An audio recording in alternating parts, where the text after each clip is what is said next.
Devan Rajkumar. I was born into a Guyanese household in Canada. So born and raised just outside of Toronto. And today what we're going to be doing is we're going to be going through my debut cookbook, Mad Love. A lot of the recipes here are inspired by my travels to Guyana as a kid and my heritage growing up in a Guyanese household. We're going to be cooking some of my favorite dishes like pepper shrimp. We're also doing pepper paneer because we want to show that you can adapt these recipes in case you are vegetarian or in case you have dietary restrictions. Big parts of my journey we're going to discuss today. Growing up at Temple or growing up at Mandir for me has a huge impact on who I became as a chef and who I became as a person. Back home in Toronto or in Richmond Hill at Vishnu Mandir, it was a very interesting split between the demographic that showed up there. It was basically like half Guyanese, half Caribbean or West Indian, and then half South Asian, right? So what does that mean? That means I grew up with a lot of Desi South Asian culture as a kid. Even though for many Guyanese, it's already a part of our culture, I feel like I got even more fast-tracked into it. Growing up with shahi paneer and kormas and, chapati and all these different items. So that's why you find keema paratha in the book, That's why you find lamb vindaloo and dishes like this in the book. I feel very comfortable with that style of cuisine. I've trained and cooked throughout India. I've been to Pakistan twice, hosting successful pop-ups.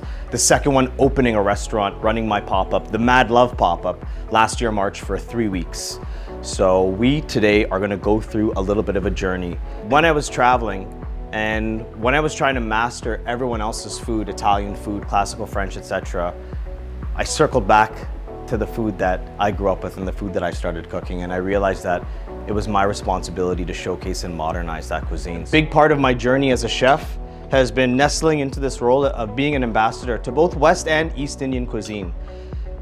I'm sure many of you have heard about this pepper pot burger that I've been cooking all over. I've done pepper pot ramen, pepper pot samosas.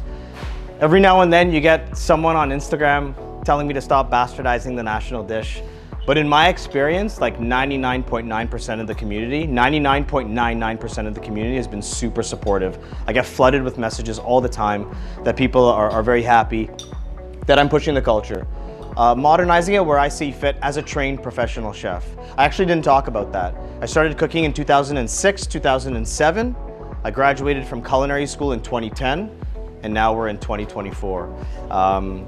So yeah, I like to have a lot of fun with our cuisine. There's a lot of different explanations for this. This first page here, when you open the cookbook, this book's dedicated to my brother. My brother tragically left this world in 2006. My older brother, 5 years my senior. Several of the recipes in the cookbook are dedicated to him. As a kid, when we were teenagers, he's the one that was very experimentative with food. He loved to explore, he loved to sample new cuisines, and he brought me along with him.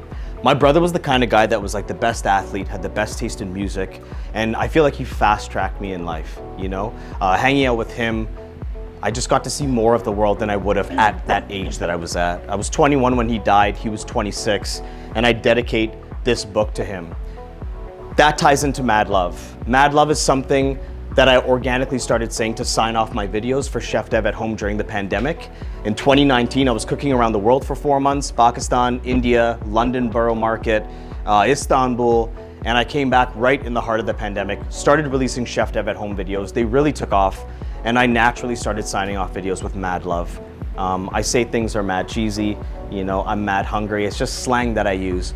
But Mad Love is the key ingredient that's not in any of the recipes. I can't put love as an ingredient in any of these recipes. And if you're making this pepper shrimp, or if you're making the pepper pot, or if you're making some type of mayonnaise and you don't cook with that love and that intention, it's not gonna pop the way that we want it to. You need to cook with that intention.